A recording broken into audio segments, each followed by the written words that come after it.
नमस्कार, मैं जितेंद्र चतुर्वेदी। जो शंभू और खनौरी बॉर्डर पर सियासी किसान जुटे हैं, उनके अभियान को बड़ा धक्का लगा है।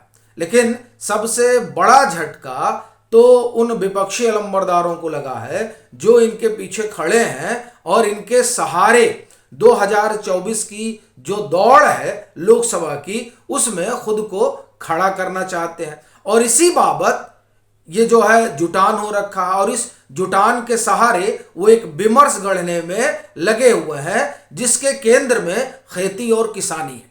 अब उस लिहाज से अगर आप देखें तो 10 मार्च की तारीख बड़ा मायने रखती है, चूंकि बड़ा आह्वान हुआ था।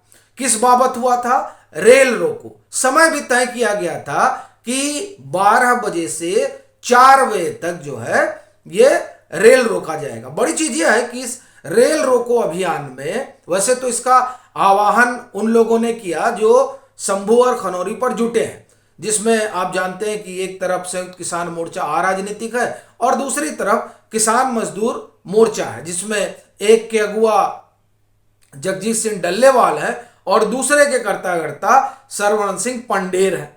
अब इन लोगों ने कॉल दी थी। अब इस कॉल का असर क्या रहा, इसी पर हम लोग बात करेंगे, क्योंकि इसी से यह तय होगा कि ये जो लोग यहां जुटे हैं और जिस लिए जुटे हैं और जिसके लिए जुटे हैं, उनका राजनीतिक भविष्य होने क्या जा रहा है। अब आप कहेंगे कि ये तो किसानों के लिए जुटे हैं, तो किसानों का राजनीतिक भविष्य क्या लेना देना। काश यही होता कि वो किसानों के लिए जुटे होते, लेकिन यहां तो मसला किसानों से ज्यादा राजनीतिक लोगों का दिखाई दे रहा है, इसीलिए उनके भविष्य पर भी बात करना जरूरी है। लेकिन पहले भविष्य कर लेते हैं, फिर रेल लोकों पर आते हैं। अब आप भविष्य की बात करें तो जो तमाम तरह के आंकड़े वगैरह आ रहे हैं, खासतौर से ओपिनियन पोल, वो तो ये बता रहे हैं कि जो लोग इन सियासी किसानों के पीछे खड़े हैं और इनके सहारे 2024 की रेस में खुद को आगे लाना चाहते हैं, उनके पैरों के नीचे की जमीन दरक गई है। क्योंकि अगर पूरे गठबंधन को भी मिला लिया जाए, जो इंडी गठबंधन है, तो भी 98 से ज्यादा सीट नहीं आ रही है। और कांग्रेस का तो ऐसा लगता है कोई नाम लेवा नहीं बचा है। और आम आदमी पार्टी का क्या ही कहा जाए, दिल्ली में उनकी स्थिति बद से बदतर हो चुकी है और पंजाब में वो क्या करेंगे ये देखने वाली बात होगी। अब जहां तक मामला इस 10 मार्च का है, तो दरअसल जो ओपिनियन पोल कह रहा है, उस ओपिनियन पोल पर मुहर लगा रहा है 10 मार्च का रेल रोको अभियान। अब मैं इसलिए कह रहा हूं क्योंकि ये जो अभियान है, इस अभियान के लिए देशव्यापी आह्वान हुआ था और सरवण सिंह पंडेर ने बाकायदे प्रेस से ये कहा था 3 मार्च को कि हम लोग 2 कार्यक्रम करने जा रहे हैं। एक कार्यक्रम 6 मार्च का होगा और एक कार्यक्रम 10 मार्च का होगा। 6 मार्च का जो कार्यक्रम होगा उसमें 3 मार्च को ही उन्होंने दिल्ली कूच का आह्वान किया था। और उस दिल्ली कूच पर जब 6 तारीख को उनसे पूछा गया तो उन्होंने कहा कि देखिए लोग चल दिए हैं। क्योंकि 6 मार्च को एक तरीके से लिटमस टेस्ट माना जा रहा था 10 साल के नरेंद्र मोदी के कामकाज का, जो उन्होंने खेती किसानी से जुड़े हुए किया है। तो अगर किए होंगे तो लोग नहीं आएंगे, नहीं किए होंगे तो लोग जुटेंगे। अब 6 मार्च को दिल्ली में कोई दिखाई नहीं दिया, तो उससे एक बात तो स्पष्ट हो गया कि ये जो अभियान है वो खेती किसानी के बजाय उन लोगों के लिए है जो लोग लोक कल्याण मार्ग पर टकटकी लगाए बैठे हैं। तो सरवण सिंह पंडेर ने कहा नहीं, ऐसा नहीं है। ये जो है आह्वान किया गया था, लोग अभी तक पहुंचे नहीं हैं। अब स्थिति 10 मार्च को स्पष्ट होगी। तो देखिए 10 मार्च की स्थिति एकदम स्पष्ट है। उस अस्पष्टता को एक एक करके आपको बताता हूं। देखिए पंजाब में कुल 52 जगहों पर इसका असर दिखा है। किसका? इस रेल रोको का। और वो इसलिए दिखा है क्योंकि इस रेल रोको अभियान में भले ही इसका आह्वान जो है वो शंभू और खनौरी बॉर्डर पर जुटे संगठनों ने किया हो, लेकिन इसका समर्थन पंजाब के तकरीबन सभी किसान संगठनों ने किया है। इस तरह की खबरें हैं।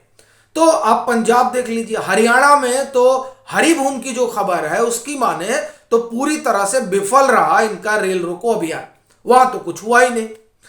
अब देखिए, और उसके बाहर कहीं से कोई खबर नहीं है। हाँ, एक खबर कर्नाटक से जरूर है कि वहां जो किसान संगठन है उसने घोषणा की है कि 12 तारीख को हम लोग जो लोग शंभू और खनौरी पर जुटे हैं उनके समर्थन में कैंडल मार्च वगैरह करेंगे। लेकिन आप बड़ी चीज देखिए कि कहां से बात आ रही है, कर्नाटक से आ रही है।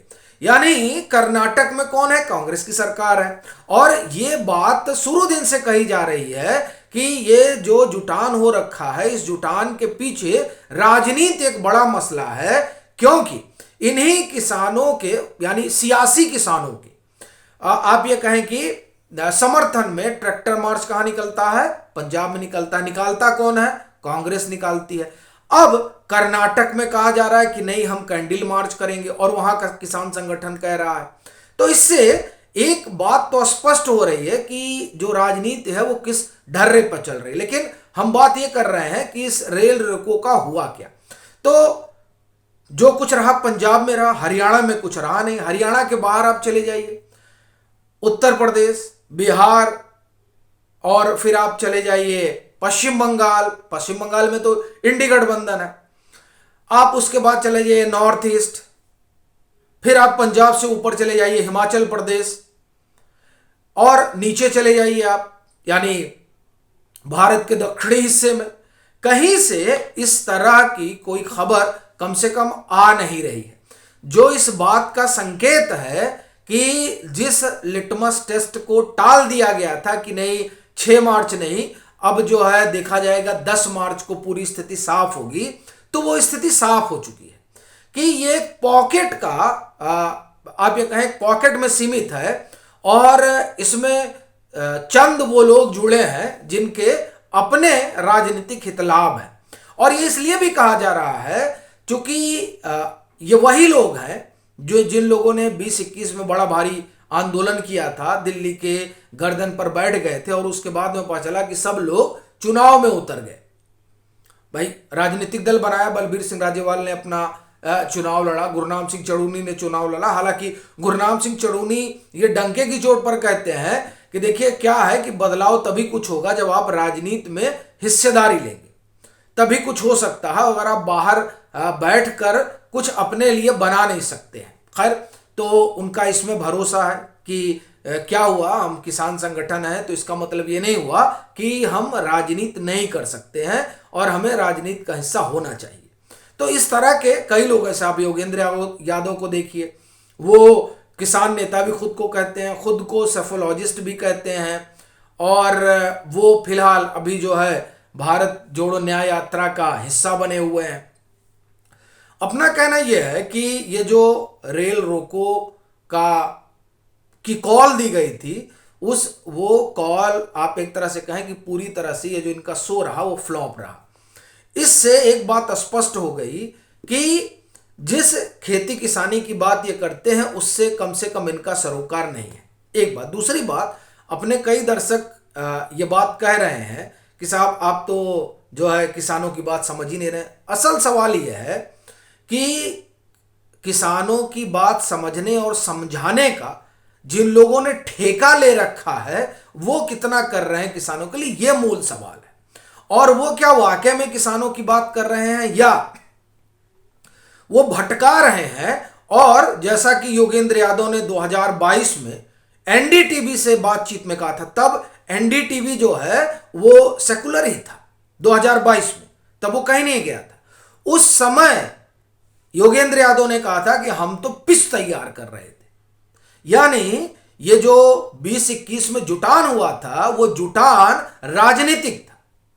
तो जब आप राजनीति कर रहे हैं तो उसमें किसानी सरोकार हो ही नहीं सकता, एक बात। दूसरी बात, जो लोग एक लंबे समय तक सत्ता में रहे और जिनके दरबारी बने रहे, तमाम लोग जो पिच वगैरह तैयार करने की बात करते हैं, उस समय किसानी सरोकार कहां चला गया था। और जो राहुल गांधी आज गारंटी की बात कर रहे हैं, यह काम उनको 10 साल के शासनकाल में कर देना चाहिए था। और अंतिम बात कि अगर इन्होंने खेती किसानी के लिए किया होता तो 2006 में एमएस स्वामीनाथन की जब रिपोर्ट आती है तो उस रिपोर्ट को धूल फाकने के लिए 8 साल नहीं रख दिया जाता, उस पर काम किया जाता। तो कुल ये कहानी है कि ये जो राजनीतिक अभियान है उसकी पोल पट्टी खुल गई और ये रेल रोको अभियान की हवा निकल गई। बाकी आपकी अपनी क्या राय है जरूर साझा करें। मतांतर से नहीं जुड़े हैं तो जुड़ें, वीडियो को लाइक करें और खूब शेयर करें।